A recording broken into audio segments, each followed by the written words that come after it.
I am Aaron Lampe, ingratius persona non grata. This is something like an emergency episode. I have all sorts of plans for other things I want to do, but they take more time than these tend to. And I have a number of these I'd like to do because, of course, being a belligerent son of a bitch, the videos I make in which I am ranting and complaining take precedence. But the thing is about this one, some stuff has been happening lately that made me feel like this needed to be done while it was at its peak relevance. I was walking to Boise Brewing from the university for a pint the other day at a coupon. And across the street, while I was waiting for the light to change, was a man a little older than me who was listening to music on his phone without a headset. He was just holding it to the side of his head. I could tell from the way that he was walking that he had motor problems or trouble controlling his body in ways that we sort of take for granted. He had a certain appearance, and there was certain things about the way that he moved and reacted to the things around him, from which I deduced that he was dysfunctionally autistic, trying to live his life the best he could, given that he had limitations on his ability to interact with the rest of the world. When that happens, I realize when I see people like that but for a currently poorly understood twist of genetic fate or exposure to certain substances, epigenetic factors, that would be me.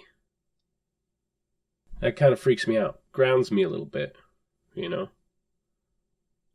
I was in a meeting earlier that week with the Intermountain Social Research Laboratory cohort at Boise State. The professors at our table were talking about Greta Thunberg and about another theorist, apparently a very young theorist, just recently graduated, who is an extremely prolific academic writer. And they said that autism is something like a superpower. You called your Asperger's, you called it a superpower, a gift. What do you mean by that? In some circumstances, it can definitely be an advantage that makes you different, that makes you think differently.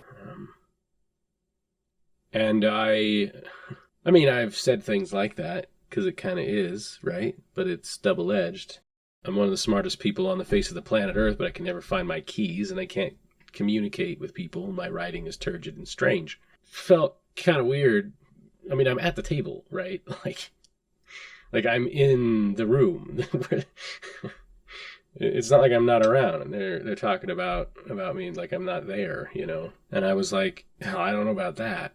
But nobody heard me. No one was paying attention. I wasn't welcome in that conversation. But it wasn't that they would have been gatekeeping in order to keep me from participating because of who or what I am. Moreover, they probably had forgotten. I don't think that they would have been having that candid conversation about it if they had considered the fact that I'm on the spectrum. But they just don't think about me as being autistic. They think about me as being dysfunctionally odd sometimes and difficult to communicate with, or that my work is hard to read. But they see this other theorist as autistic because they're putting out tremendous amounts of high-quality work at a surprisingly low level of experience. And because Greta Thunberg is changing the world, not because she has difficulty understanding ordinary people most of the time, which I'm sure she does. Most of us do. I don't have the software set up in my head the way that neurotypicals do to sort of just understand and take for granted the almost autonomic way that they communicate with one another. So I didn't know why I wasn't privy to being part of this conversation and assumed that I would be while I was being ignored for trying to participate, putting in my 2 cents as the subject of their discussion without them realizing that they were externalizing one of the very people they were talking about. And since then, I've been thinking a lot about it. You see, we've got a problem. We've got a huge problem. I mean, the world is just problems, the way I see it. And a big part of, well, the way most people see it. I mean, that's the whole panacea thing I was bitching about last time. But it's particularly bad in our case, especially that panacea to which I'm referring, because we aren't supposed to exist. You don't accept us. We aren't real people to you. And those of you out there who are celebrating us, watching television shows about autistic doctors that work miracles, those of you who are out there talking about how Greta Thunberg is saving the world and somebody should have probably done that a long time ago, done the things that she's doing, represented the things that she represents, become the leadership that she's fast becoming. At the same time, you effectively work to drug us out of existence in a kind of incidental panaceal holocaust, where because we are unusual and we don't behave the way you expect us to, your answer is to medicate us until we do. The repercussions of that should be obvious. If you drug weird people until they don't seem weird to you anymore, you don't want the autistic superpowers. You don't want the doctor working miracles. You don't want Greta Thunberg to save the world. You want her to be normal. Do you know what normal means, by the way? Like, I cannot begin to explain to you how utterly frustrated I am every day with pretty much everything and everyone, because when I say that you take for granted so many of these things, I mean, hell, I take for granted some of them. This poor bastard I saw across the street could barely walk. I don't have the capacity to interact as easily as you do with one another, because the way that my brain takes in information from the outside world doesn't allow for these subconscious programmings of means and ways of socialization. Because I have to work at it logically, I have to work a hell of a lot harder than you do, than the vast majority of people, I should say. And this is exhausting and frustrating. It never really stops. It doesn't stop because you don't go away. You know, you still expect people to be able to integrate this way. In Foucault's History of Madness, he explains that what's happening when we're talking about mental health is that a society is deciding what sort of people are supposed to be in it and what sort of people aren't. Those decisions are historically contingent. They're socially contingent. They don't necessarily have anything to do with who's healthy and who's not. And in the case of autism in particular, and everything that is now on the spectrum, it is now and probably always was about trying to change behavior in order to get outliers to act like they are normal. The cost of that, we are only just now starting to learn. Over the past 10 years, studies that have been done about the repercussions of children raised on Ritalin have shown that time and time again, everywhere they look, there are huge drawbacks, there are huge changes, huge problems. Putting children on Ritalin prevents their minds from being able to develop the neurological processes to control anxiety, which is probably a big part of why so many of us are so anxious. There are studies that have shown that it dwarfs our potential even to experience pleasure. You tried to drug us into oblivion, and the reason so many of us are so damn weird now is because of how normal it was to just give children Ritalin until you thought that they were behaving in a reasonable fashion. And I'm not convinced that ever worked. Most of the people I know, even now, who are on the spectrum, who take these medicines, are just really energetic, and they scream even louder because most of us don't have the capacity to really maintain an internal monologue, or to control our volume, or to contain our emotions. And that doesn't get better because you give someone speed. It gets considerably worse. That's what I meant when I said it makes us annoying faster. Well, I said them because I'm not currently on the substances, although I do consider it quite often, because it turns out, apparently, when you put children on Ritalin and you raise them on the substance, the effects that has during the development of the brain essentially sets the brain up to continue to work with Ritalin being active in the system. it doesn't work properly. Well, it doesn't work properly ever.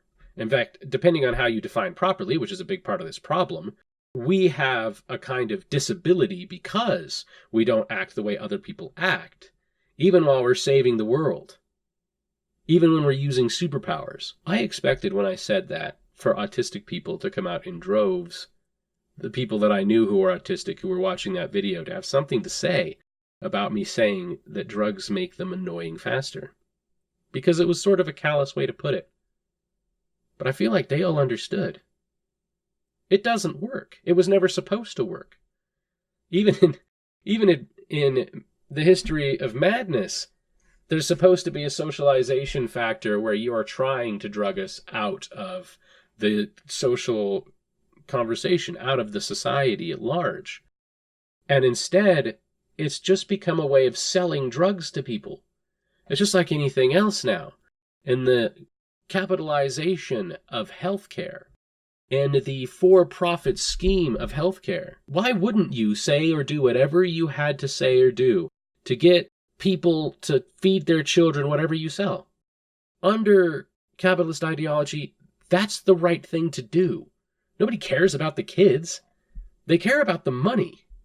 That's why it's not considered a serious problem that the government has to get involved in for, unfortunately, the majority of the American people, that our healthcare system is absolutely destructive, that people are tuning up the prices in artificial scarcity for medicines because it turns out that one of the best business models ever was buy this or you die. I mean, of course they're doing that. Why wouldn't they do that if we weren't going to stop them? And that's what they did to us. And now I'm a fucking basket case because I was raised on this poison. I was force-fed poison. I was told it was for my own good. I know people who were raised on it along with me, and they're on it again, because even though they hate it, and what it's done to them is horrendous, because they were raised on it for years in their childhood, during the development of their brain, they can't operate without it. Sometimes I think I'm not operating very well without it either, and that the answer might be going back to it. I was raised in an addiction that most sociological research tends to show. Our concept of addiction in this country is largely socially constructed, and it's an element very similar to what Foucault was talking about, in which society gains and maintains control over people by claiming that inappropriate behaviors are a part of the consumption of substances, which often has racial connotations. And when it doesn't, has connotations for-profit industry that they quite enjoy. My addiction's a little different. I've gone without it since I was 14 years old. But between the ages of 5 and 14, some of the most formative and important years of a child's life, I was on exceedingly high doses. I've always been a large kid. This is what I am now. And this was done to me. Because I wasn't normal.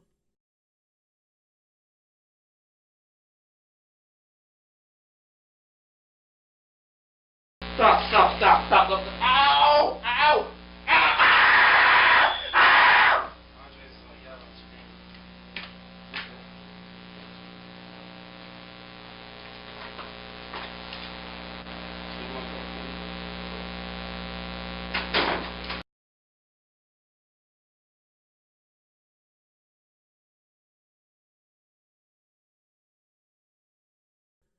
And people still expect me to be able to work miracles. There are no miracles. Autism is not easy. I'm constantly frustrated with the most basic things. Greta's pretty frustrated with basic things too. You know why? Not just because it's difficult to communicate or because we don't fit in.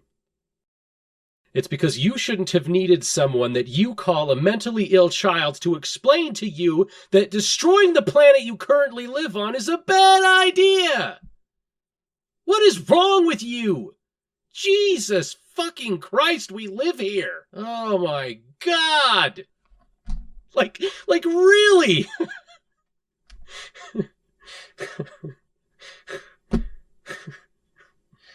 If that's normal, I mean, seriously, if that's normal, you're the ones who should be on the damn drugs.